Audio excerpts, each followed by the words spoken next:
Bonjour à tous, bienvenue dans cette toute nouvelle vidéo sur Dragon Ball Z. Donc on va parler du Ovaou 100 000 guerriers de métal.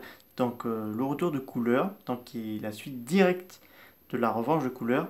Donc le titre japonais c'est Dorago Boru Zetto Shikitoshi Yaku Okupawa no Senshi Tachi. Donc le titre français c'est Dragon Ball Z 100 000 guerriers de métal. Donc, réalisateur, c'est Daisuke Nishio. Scénario, Takao Koyama, adapté du manga Dragon Ball d'Akira Toyama.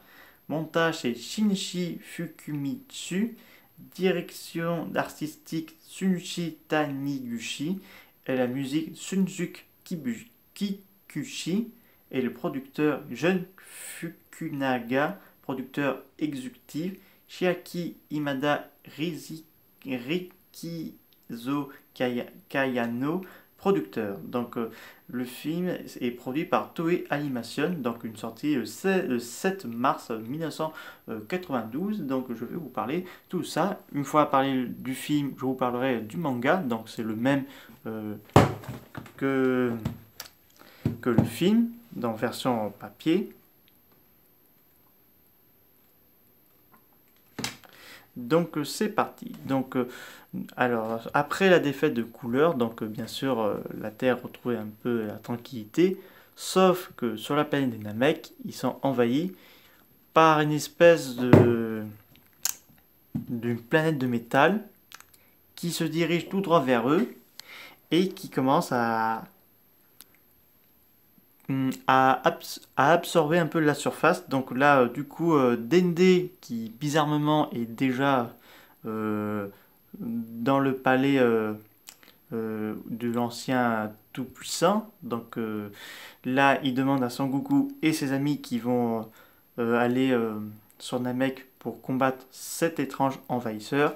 Donc on a Sangoku, Sangohan, Piccolo, Krillin, Tortue Géniale, Oolong, on a aussi Yachirobe et alors Tortue Géniale, je viens de le dire, et on aura Vegeta qui arrivera un peu plus tard.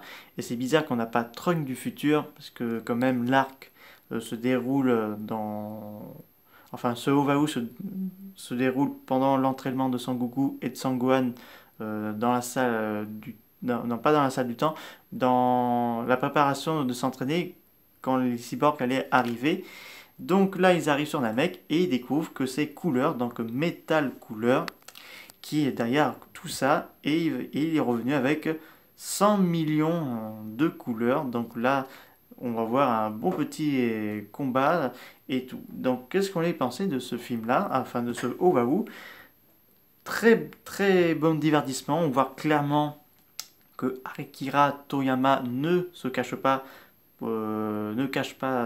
pour son amour pour Terminator, parce que clairement, Metal Couleur, mais aussi Cell, ce sont des versions de Terminator, parce que tu crois que tu as tué Metal Couleur, mais au final, il est ressuscité, parce que ses bras et ses jambes peuvent se ressouder, et donc il peut pas mourir, parce qu'il faut savoir que son cerveau, enfin une partie de son cerveau a été en contact avec le grand Détester, une espèce de puce électronique qui circulait dans l'espace, dans les vues, dans les endroits de la partie à Galaxy, comment il disait c'était un genre de cimetière de satellites, donc c'est à cause de ça qu'il a pu être ressuscité par cette technologie-là, mais ça m'a beaucoup bien plu, parce que surtout, il faut savoir que les thèmes de couleur et en mode métal couleur sont réutilisés dans l'arc de Cell, donc là clairement c'est vraiment très bien que ces thèmes-là, on nous a mis déjà en place là-dedans pour plus tard dans la série. Enfin, je crois que c'était déjà présent dans les deux premières saisons. Donc, dans ce livre, vous avez à la fois une présentation des personnages, donc là, ici,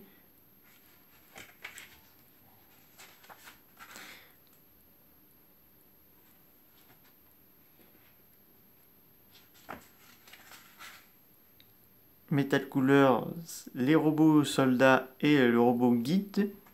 Donc on a couleur qui a fusionné avec le grand Tétester.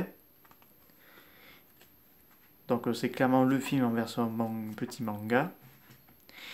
Et vous avez bien sûr dans le coffret DVD de Dragon Ball. Donc vous trouvez en 6ème place, qui est la suite directe de La Revanche couleur. Donc qu'est-ce qu'on peut dire un peu plus sur ce film-là? Donc il pourrait s'insérer dans les 3 ans d'entraînement en vue du combat contre les cyborgs. Donc c'est un petit peu la sortie d'avant l'arc du Docteur Gero et des autres cyborgs. Et seulement Sangoku ne manifeste aucun étonnement de vue de Vegeta se transformant en Super Saiyan, alors qu'il se transformait en Super Saiyan pour la toute première fois dans l'arc des cyborgs. Alors, la présence de Dende pourrait alors le placer pendant les 10 jours avant le Cell Game, mais à cette époque, Sangohan et Sangoku restaient en permanence transformés en Super Saiyan. De plus, Sangohan ne peut pas se transformer en Super Saiyan et l'apparence avant son entraînement dans la salle du temps et des esprits. Donc là, parce que là, on est déjà Dende. Alors les gens sont en train de se dire, mais comment ça se fait que Dende est déjà tout puissant alors que Cell, on n'a pas encore dans le tournoi de Cell Game et tout. Donc il y a eu pas mal de gens qui se sont posé de questions. Alors souligné également dans la présence de... Ah non, ça c'est fait. Alors par conséquent, ce film n'entre pas dans les continuités de l'histoire de Dragon Ball Z. Alors petite info, dans la voix de Vegeta, ce n'est pas d'Eric Lindgren. Alors Eric, c'est celui qui a fait la voix de Senseiya dans Les Chevaliers du Zodiaque et bien sûr Yamcha et Vegeta. Alors il n'était pas présent, donc c'est un autre doubleur qui a pris sa place. Ce n'est pas passé inaperçu auprès des fans puristes. Ce film était diffusé dans le cadre de Toei Anime Fair de mars 1992.